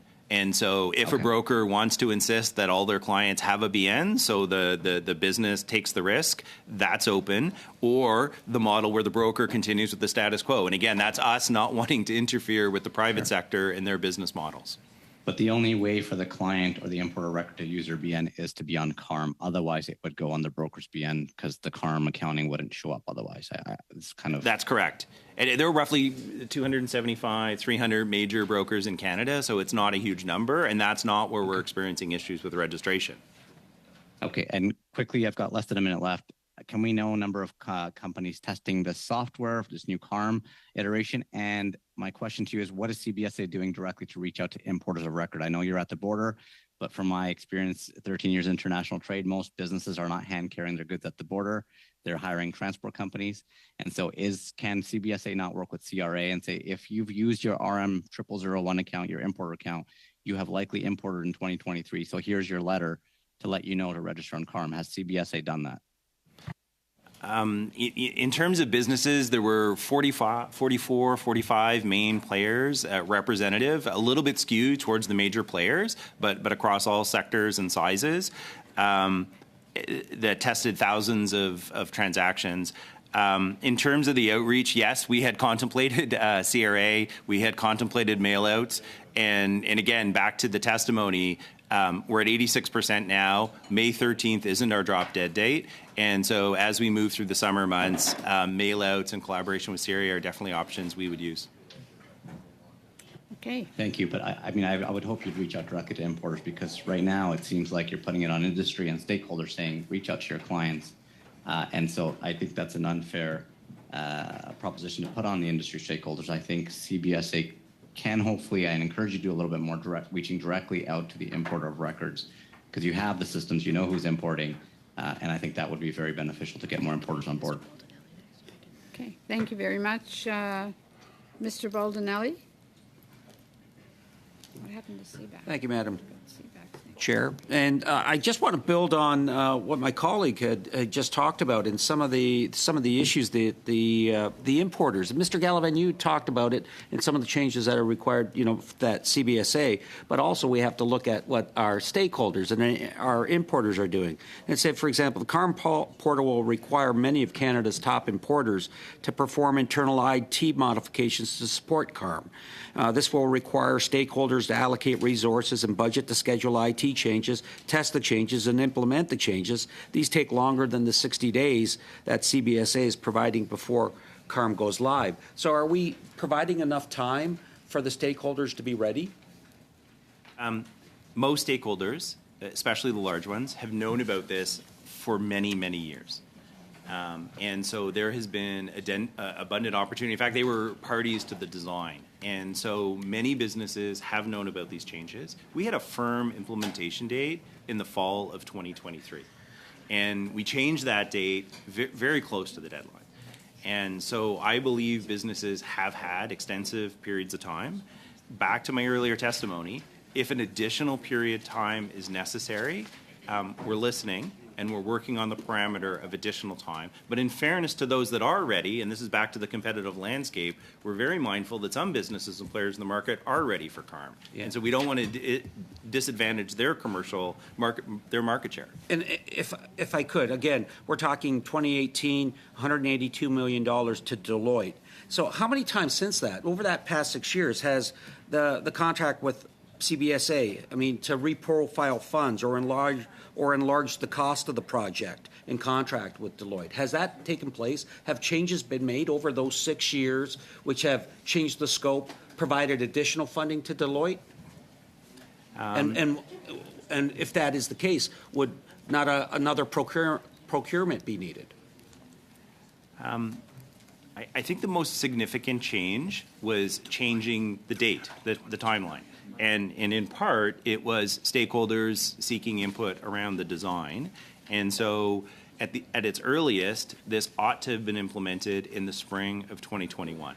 And so we're roughly 3 years behind schedule based on that, but in part because of consultation and debate over the design. Well, Mr. Gallivan, if I could follow up on that, because, the Standing Committee on Government Operations and Estimates in November had done some studies on ArriveCAN, and they were looking at it, and there were comments with regards to COM, and saying about Deloitte being put in the penalty box. And, for example, Cameron McDonald talked, I believe it was not on time and not on budget in terms of where the project milestones were supposed to be. The company has been put on a timeout. Now, what does that mean? This was in the fall. Is Deloitte back on the job? Or are they still in the penalty box? Was it a minor? Was it a major penalty? What did they do? I share the same confusion over the term penalty box. In more than 3 decades in the public service, I've never heard of a penalty box. As a decision maker, I wouldn't know what to do with that kind of comment.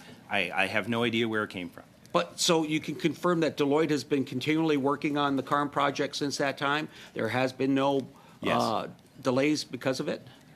So there have been no delays. Yes, there was a delay, at least a 3-year delay due to scheduling and scope issues. But Deloitte has continuously worked on the project since that time. And it would be my testimony that I've never heard penalty box, nor would I know what to do with it if somebody told me that word.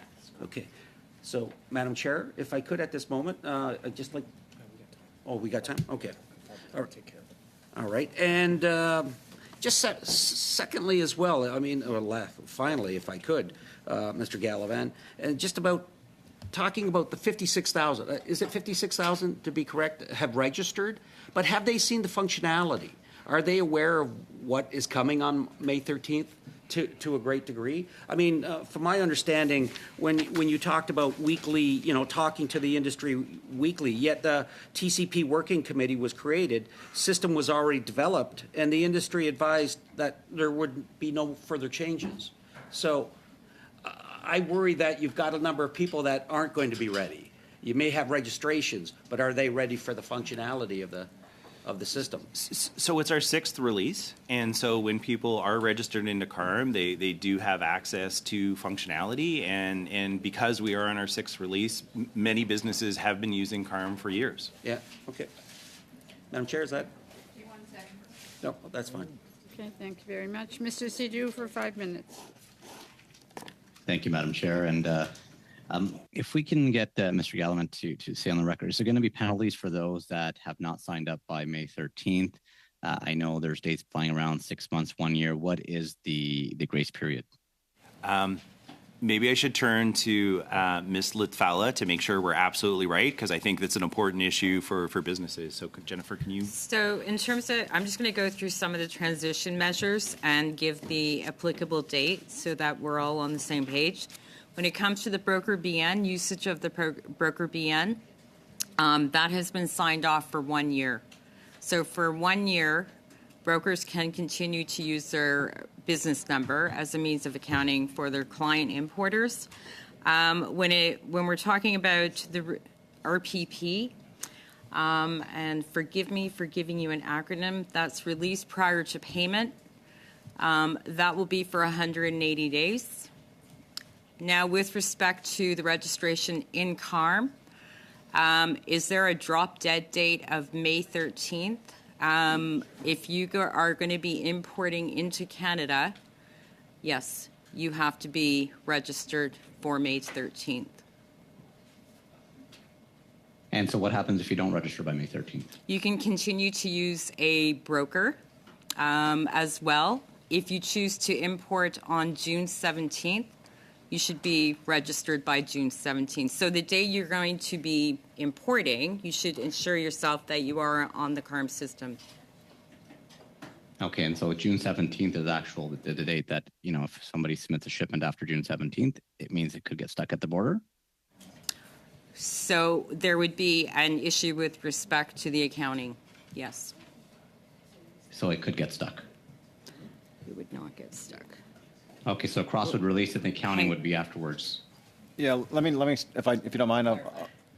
So the measures that we call transition rules and the use of a broker's business number will be in effect as of May 13th. So if I release goods into the Canadian economy and I don't have a CARM account, I can use, like I do today, I can use my broker's business account to reconcile and make the payment.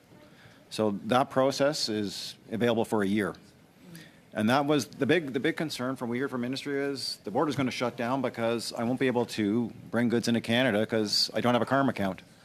The transition rule says you can do what you do today, use your broker's business number to represent you, and the goods will move. And the accounting will be affected by your broker. In some cases, that is exactly what happens today. We encourage importers to get their accounts. And that's the deadline is if you have your own account, you're going to start using it as of May 13th. If you don't have your account, you'll fall back onto a transition rule that allows you to use your customs broker like you do today. Thank you. Can I turn the floor over to MP Fortier? Merci beaucoup, chers collègues. Alors, thank you very much, colleague. As you can see, there are some fears, and once again, I think we're really trying to study how this transition will roll out. You gave a number of examples, the support, accompanying people, telling them that there will be some exceptions or exemptions depending on the situation of the importer. The fear that we have is that we don't want long delays. We want to ensure that there are no barriers to this transition. Is there anything else that you perhaps have to tell us today that you haven't had the chance to say about this situation? Well, I think the first concern is the scenario we just talked about, is that I don't have a CARM account. I have to stop and pay cash at the border, and that will jam up the system and cause problems at the border. But at the same time, the transitional rules are established for that particular scenario. We've also gotten our own employees involved who work in uniform at the border. We got them involved in the design. So the Quebec region is leading this, but the frontline workers who would face delays at the border have been playing a role for months now. We also have an additional 80 employees that we can pull off other tasks to address issues. So when I talk to the contingency plans, one of them is to have 80 additional employees deployed. So I think that we're not 100% optimistic, but we are ready for situations that may arise, and the fact that our frontline employees who will be facing these businesses and truckers, and they say they're ready, and that gives us a certain idea that we're ready.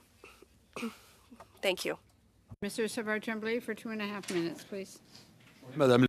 Thank you, Madam Chair. And then at quarter after, we're moving to committee business. Is that right? To complete the round of questions, and then at 5:30 we will have a few minutes to discuss the possible travel. Quelques minutes à peine, donc on n'a pas de temps de... So just a few minutes, so we don't have time set aside. I'd just like you to subtract that from my intervention. Of the Vice Chair, rather than stop at 5:15, we're going to go till 5:30 on this, and then we'll do 15 minutes of committee business. C'est bon. Parfait. Je voudrais savoir peut-être dans ce cas-là qu'on... In that case, concerning the transitional plans, at the beginning you said there was one because the briefs mentioned one plan where it was called a Big Bang, in which everything disappeared, but now you said there are other transitional plans. I'd like to know,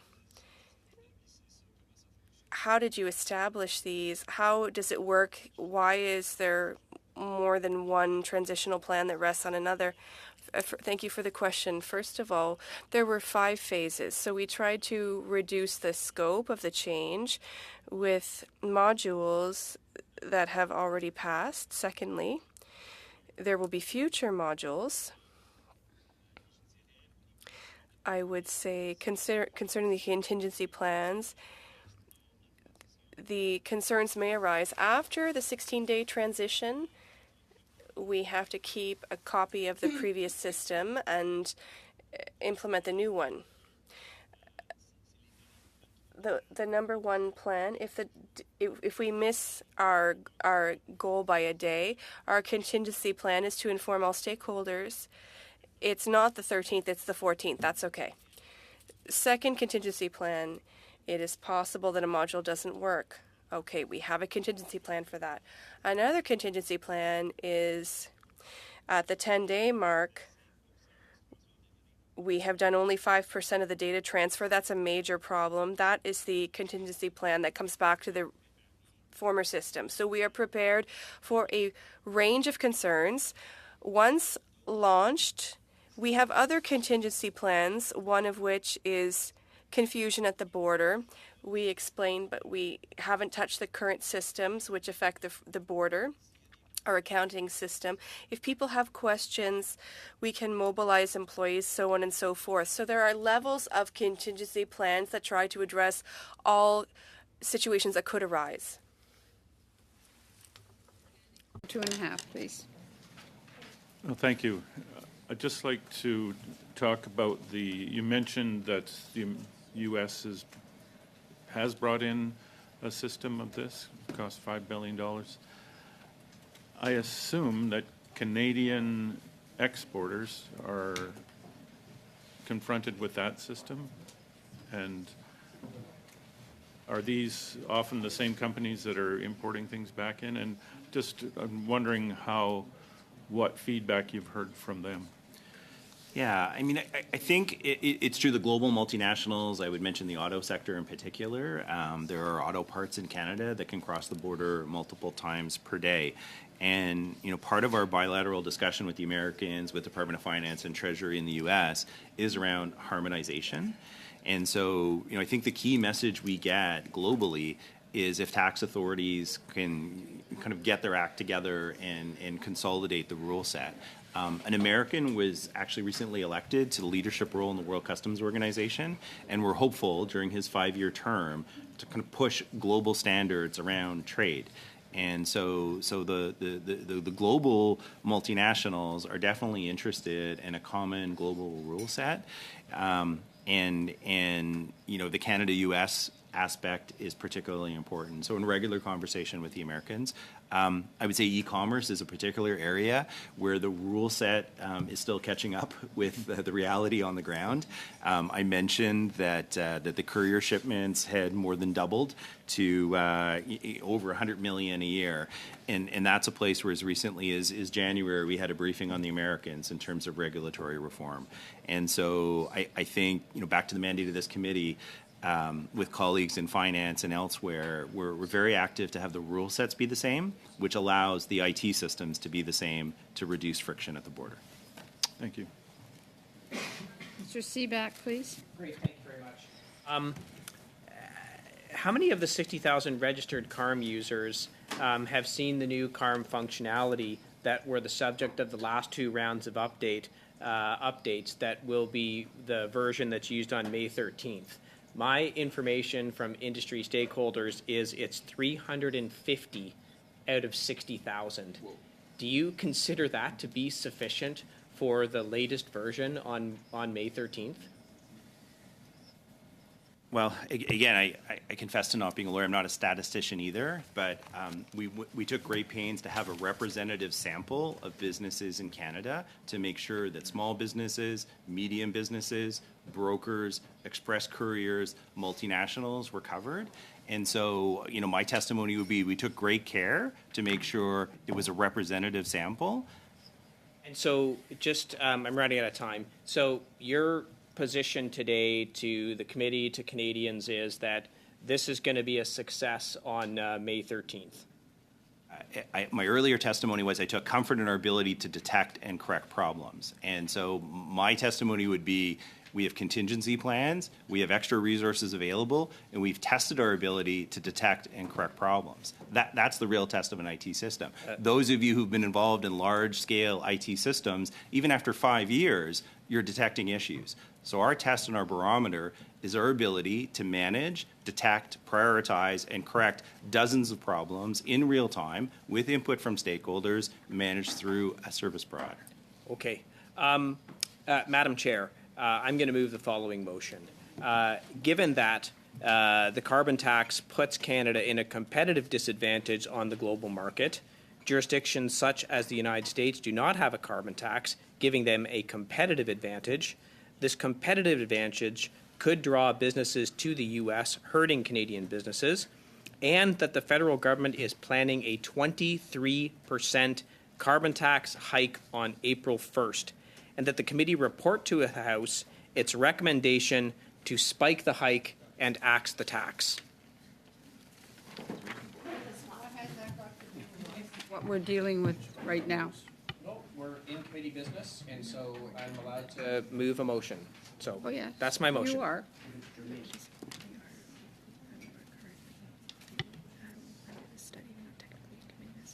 You were not in committee business. I'm so glad we have an efficient clerk. If you want to wait a little while and do that after when we deal with other issues, we're not in committee business. Anyway, thank you. You still have 1 minute left if you'd like, Mr. Seaback. I would just finish by saying I don't think Mr. Gallivan's answer to my question on that it's going to be a success is going to give a lot of stakeholders and Canadians confidence, because it was not an answer that filled me with confidence that the rollout is going to go well. And I hope for the sake of Canadians, I hope for the sake of our economy, that this rollout goes well on May the 13th. But given what I've heard from stakeholders and what I've heard today, I fear that that's not going to be the case. Thank you. All right, Madam Forte or Mr. Sidhu, who would like to take the remaining 5 minutes of your time? Mr. Sidhu, please. Yep.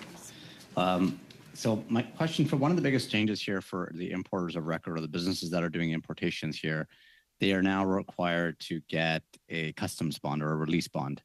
And so this release bond, the calculation is, it was used to be just duties, but now I hear from industry that GST might be added into this when you calculate how much of a bond you need to get on a monthly basis. And so is there considerations from CBSA not to include the GST portion, like many other countries are doing? So we have been looking at that, and we will be including the GST into the calculation. As you know, duties and taxes owing need to be secured, and this will be one of the primary mechanisms that we can use to secure Crown revenue. So I understand it has caused some concern, but we are moving to that model. Okay, and my question to you in terms of the ticketing system, I know importers and businesses can submit a ticket if there's an issue. What I'm hearing from industry is the response time is not 24 hours, it's not 2 days. Sometimes tickets can go as far as 14 days. And that's a long time for a business to kind of justify things and get some answers for their clients that are importing into Canada. Is CBSA working to get that sped up a little bit to ensure there's no issues? We had set up a 10-day response time. We too have received representation, maybe from the same business, that we were serving them in 7 days, which was actually faster than we had planned to serve them, but that wasn't good enough. And so we've just been made aware of that, and again, we're taking it back. We had set up a commitment to respond in 10 days. I took some comfort that we were responding within that standard of 7 days, but we've also heard from business that 7 days isn't good enough. And so some prioritization perhaps between critical issues and more interpretive ones could be set up. We're looking at how we can respond to the request that we change our service from 10 days to something faster. Yeah, that would be great, because I understand, I think after 5 days, you get a late penalty fee or something like that if you don't file accounting within those 5 days. And so 7 days is beyond the 5 day time. And so importers and businesses will then start having to pay penalties if they don't hear back from CBSA. Thank you, Madam Chair. All right. Okay, that's the end of this. Okay, thank you very much to our witnesses. That was amazingly valuable information for the committee. So thank you very much. We will suspend for a second while they can switch their system, so we go into camera for a brief discussion. Please ensure that you have looked at the document that the clerks circulated for travel. Okay? So.